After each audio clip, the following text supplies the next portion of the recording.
in this part, we're going to be trying to understand what the situation that Korea faced in the late 18th and into the 19th century. Now, we first have to kind of talk about things from the perspective of the kings of Korea. If you're a king, you face a kind of difficulty. You need the Yangban. The Yangban help you rule by helping to govern in the provinces. Your officials who serve your government are members of the Yangban, and so you're dependent on them for you to rule. But the problem is the Yangban typically seek more power as a class. The Yangban are identifiable status and social, even economic class, and they typically seek more power for their class. And typically, this comes either at your expense by making you weaker, right? The Yangban would like to run things, and sometimes they could push weak kings from really exercising power. They won't get rid of the king, but they'll seek to control the king. But also, the Yangban's wealth, in a sense, and power often comes at the expense of that of the common people. So, for example, I gave you that earlier. The more slaves there are, the more the Yangban profit. Right? The more slaves there are, the more the Yangban profit, because they're the ones who typically own slaves. However, the more slaves there are, the more the people suffer, because it's the common people who typically will become slaves because of their difficult economic circumstances. Typically people who were incredibly poor, who couldn't make a living, those are the people who would end up becoming slaves. And the Yangban, instead of, in a sense, wanting to give those people relief and help them stay commoners, the Yangban are fine for them to become slaves, because then they're working for the Yangban, and the Yangban can make money. And also, this hurts the government, because slaves do not pay taxes, whereas commoners do. So the government wants to keep commoners because they pay taxes, right? The king especially. The Yangban would prefer conditions so that they can have lots of slaves. And of course, the common people would much prefer to stay independent. So there's this kind of balancing act. And especially from the perspective of the king, you have to be able to keep the Yangban in line, because they often seek to expand their power by getting more land or more slaves. And you want to protect the common people because they pay taxes. And remember, the Yangban don't pay much in the way of taxes. But also, if you're a king, you're a Confucian monarch, you believe that you're supposed to be governing for the good of the people, and having your people fall into poverty and become slaves is not really a benevolent thing to allow to happen to them. But at the same time, you need those Yangban to help you rule. So Korean kings have to really be skillful. They have to really be smart in order to try and make sure that the Yangban will support them and will govern effectively, help them govern effectively, while maintaining their privileges, but not going so far as to hurt the common people. Now, from 1755 to 1800, Korea had strong kings who could maintain this balance. One of these kings, who we will not talk about here for reasons of time, except for just to mention this, will actually get the Yangban to start paying some taxes. Right, from 1755 to 1800, you have strong kings who can maintain the balance between the common people and the Yangban. But from 1801 to 1873, you're going to have a series of weak kings who cannot do this. Right, you're going to have a series of weak kings who cannot protect the common people from those Yangban who want to expand their power and influence. So that's a problem. In addition, several of those kings will come to power as children. And children cannot govern a country, so usually they would have a regent appointed for them. And oftentimes these regents were from powerful Yangban families, and they would run the country not for the good of the people, not for the good of the dynasty, but for the good of their family. And this could lead to huge problems with corruption. So you would have these families who would govern for the king because they were kids. And then these families would rule not for the benefit of the country or the common people, but just to enrich themselves. They would often then be bringing in family members or favorites to help them govern, and they would govern in a way that would help to enrich themselves, not necessarily what's good for the country. And to give you a sense of the kind of problems this could lead to, was you would have these issues of the taxes were often unbelievably high. And they were so high that commoners would actually run away and abandon their farms and go live in the mountains and try and survive by farming there because they couldn't pay their taxes. Now, those are some crazy high taxes where people would choose to abandon their homes in order to avoid paying taxes. And when the government would actually engage in some reform and lower taxes, the tax revenue actually went up, even though they lowered taxes, because people stopped running away and started actually paying their taxes. So you can see what the kind of problems that this could lead to was that you had these astoundingly high tax rates on people who couldn't afford to pay them, whereas the Yongbon, and especially the families who were governing for the kings, were getting richer and richer. Curiously, though, during this time, there was also population growth. In part, this is because of new farming developments. But what would happen is the population would grow to a certain size, and then they would have a bad harvest, and then people would get weak and from the lack of food, and this would lead to epidemic disease, and then lots of people would die, and then the cycle would start again. So in the 19th century especially, many Koreans will start to question the old orthodoxy, right? They were willing to accept this kind of Chinese-style Confucianism that they had learned from China, and were willing to go along with that as long as things seemed to be going okay. But when you've got this series of weak kings, when you've got the Yongbon, in a sense, abusing their position, when you've got these problems of corruption and taxes, and then you've got people just dying left and right from famine and disease, many people start to question things. And this will lead also to growing unrest. And that's why I have that picture on the right. That's an example of government officials torturing someone. And they're going to be torturing and executing increasingly numbers of Koreans because there's going to be an increasing questioning of the government. So I need to talk briefly about some reformers. And one reformer is a man named Chung Ya-gyong. His pen name was Taeson, which means Tea Mountain. And Taeson Chung Ya-gyong was a what we call a member of the Practical Learning School. And the Practical Learning School said we need to focus more on how we solve real-world problems. It wasn't a rejection of Confucianism, but it was saying, you know what? Confucius was a practical guy. Confucius was concerned about the problems facing the world. And so while Confucian philosophy is important, it should never get in the way of ideas of benevolence, of actually going out there and helping people. So he was very interested in practical learning, in figuring out exactly, not so much simply lofty moral ideas or lofty ideas about doctrine, but how should people, especially how should government officials behave?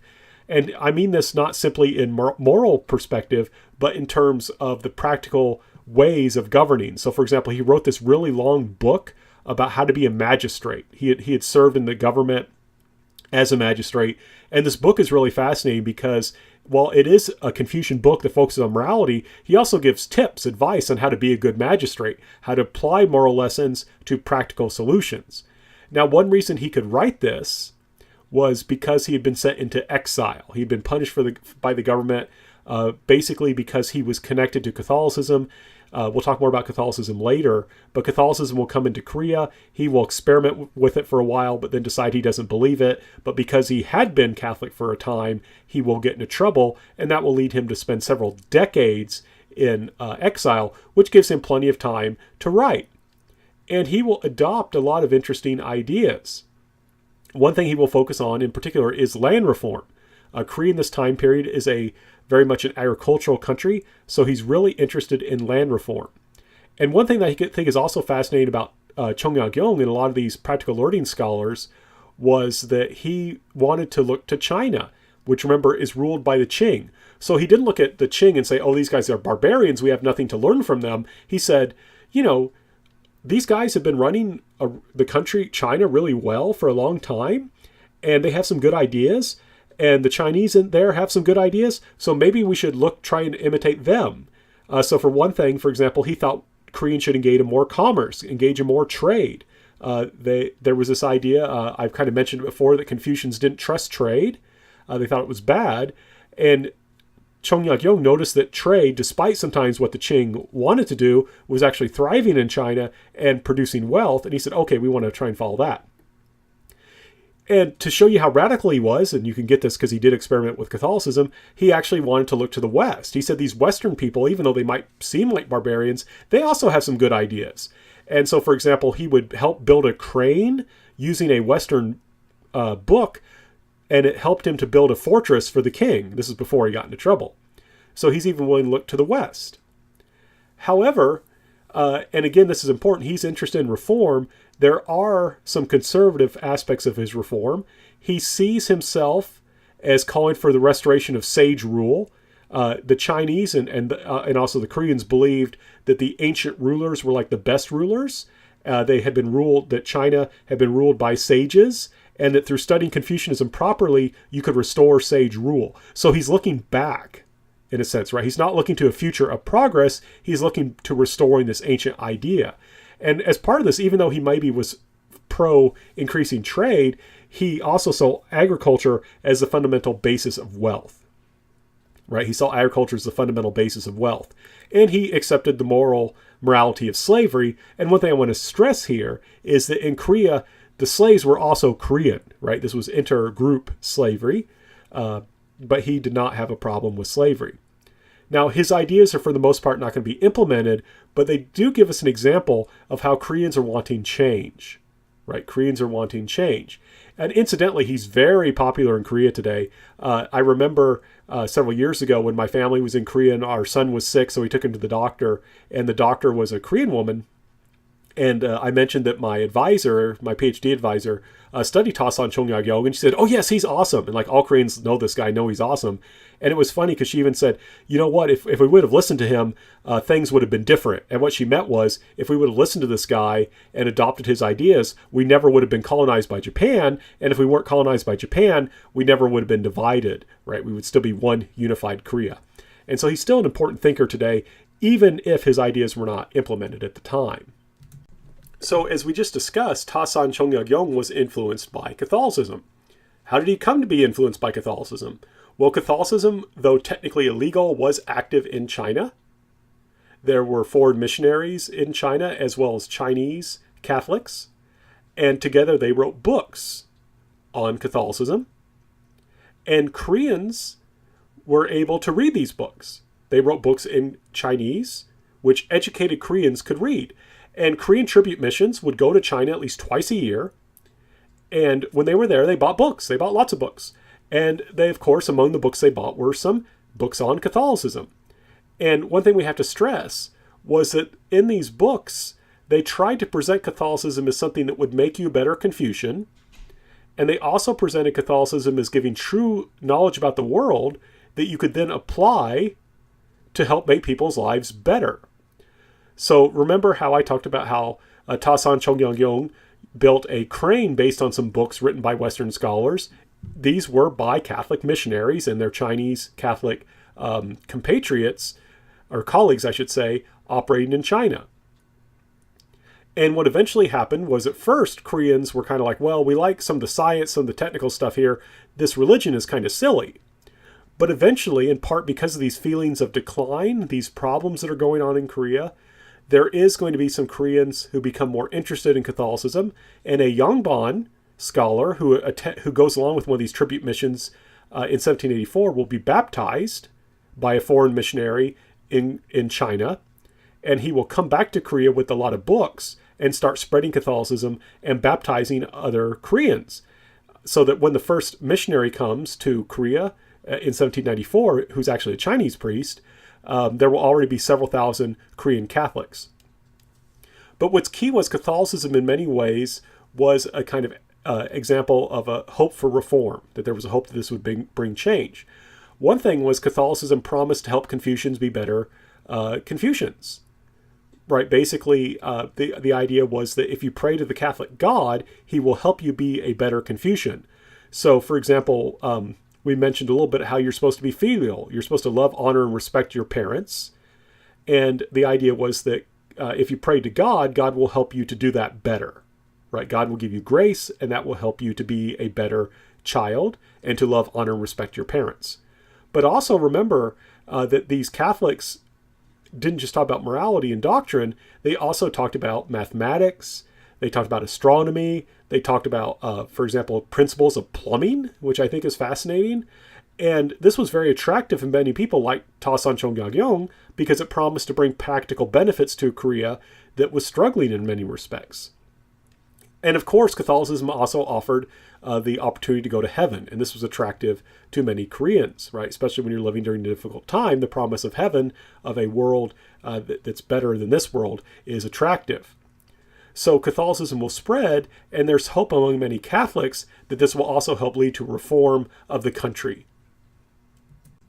However, unfortunately for the Catholics, the government will see them as a threat. The government does not accept Catholic doctrine. It sees some Catholic practices as immoral. So, for example, in Confucianism, they were very strict about keeping men and women separate. And Korean Catholics would meet together, men and women, in order to pray. And that the government did not like that. So Catholics will be persecuted, thousands of Catholics will be killed, and in order to survive, their religion will have to flee to the margins. Basically, they'll live up in the mountains and for the most part stay isolated from society. So Catholics are not able to bring the reform that many had hoped that they could. And I should point out that this image is not meant to show exactly how persecution happened in Korea. This is meant to depict the life of Christ as if he had been born in Korea. So this is meant to, so the man in the front with the halo is meant to be Jesus. They're just presenting him as if this happened in Korea. But this image does, I want to stress, I just use it symbolically to focus on the fact that Catholics were persecuted and thousands died. Now, there is a reform effort that actually happens within the dynasty. This is very complex. But what ends up happening is that there's going to be a new Korean king who is a kid. He's just a child. However, his father will be his regent.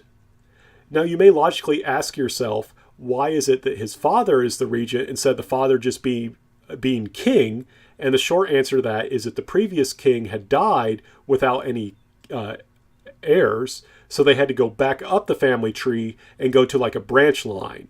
And so that's why, and they decided to have the child of the current, or of this guy who's going to be known as Taewon-gun. It was decided for political reasons, because he'd be easier to control, that his son would be king. And his son was a minor, and the Taewon-gun was made regent because people thought the Taewon-gun was basically just this drunken fool. And it turns out he wasn't. He had actually pretended to be a drunken fool so that people wouldn't think he was worth anything. And so that way they wouldn't assassinate him, right? Korean court politics in this time period were very complex and very dangerous. So what's going to happen is you had this very curious situation where the Korean king is a child, but his father is the regent. Right, instead of the father ruling himself, the father is the regent ruling through the son, the Taewon-gun, who, whereas many people thought this guy was a drunken fool, he wasn't. He was really smart. And unlike some of the other regents, he's not going to be corrupt. And remember, I said one problem with the regents is that instead of ruling for the good of the country, they will just rule for the good of their family. But remember, his family is the royal family.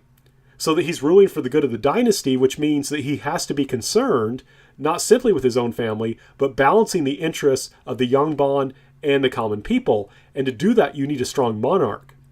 So he's going to deal with Korea's problems that we talked about previously by strengthening the monarchy against the Yongbon so he can cut down on corruption, so he can make sure that people are honest, that good officials are in charge, and that the government is run for the good of everybody, which will help the dynasty to continue.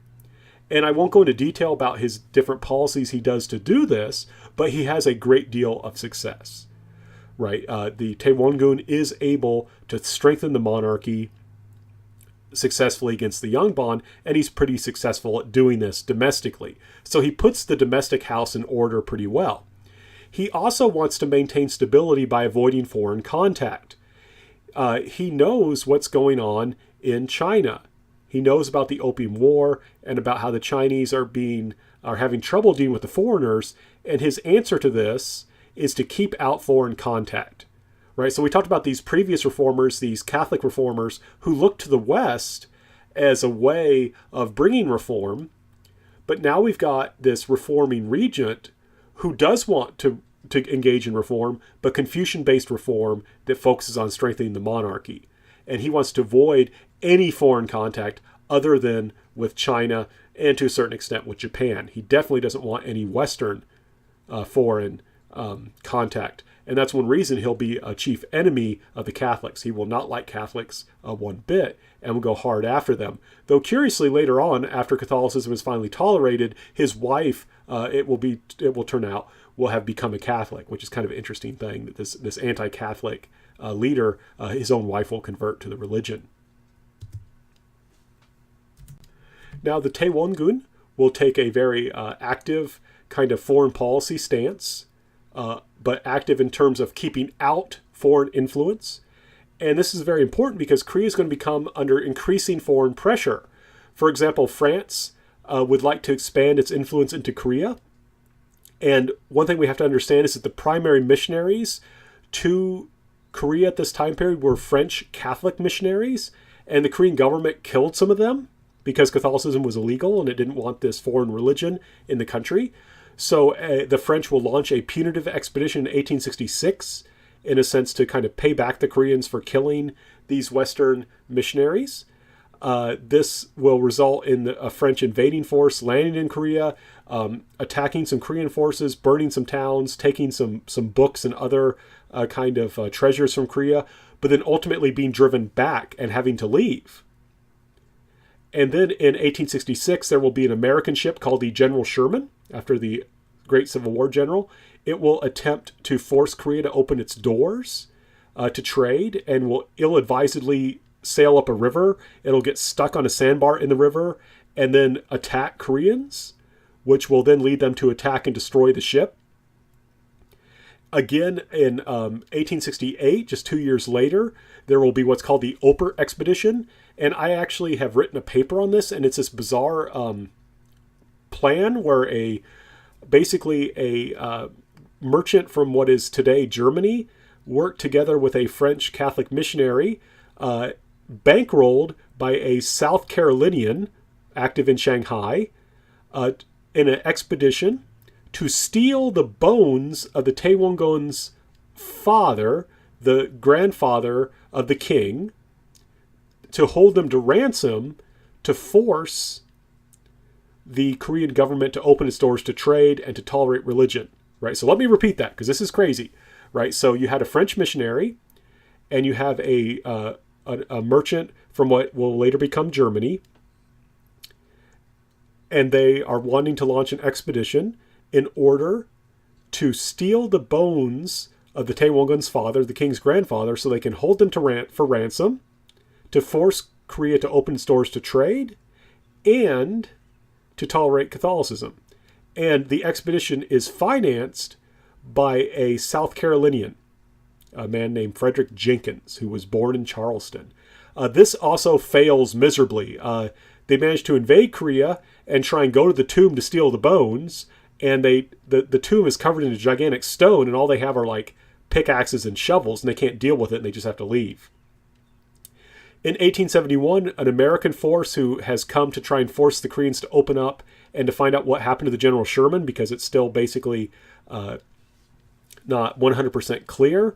They are going to invade the Konghwa Island in 1871, which is an island that controls the approach to the city of Seoul. There's a river that flows through the city of Seoul called the Han River, and Konghwa Island defends the passage to that river. So a very important strategic area, because if you seize the island, you can gain access to the capital. The Americans will invade, destroy the forts there, take some stuff, and then leave. So the key thing here is that, notice each one of these expeditions basically fails to force Korea to open its doors. Even though, in a sense, that 1871 invasion, the Americans defeat the Koreans militarily and then just decide to leave because they don't see it as worth it hanging around. All those invasions from the Korean perspective fail, and they seem to show the wisdom of the Taewongun's policy of keeping the foreigners out. Right? We want to keep the foreigners out. Now, however, what we do know is that the one reason there wasn't as much foreign pressure as there could have been was because the West was still focusing more on China and Japan. Right? They were still focusing more on China and Japan.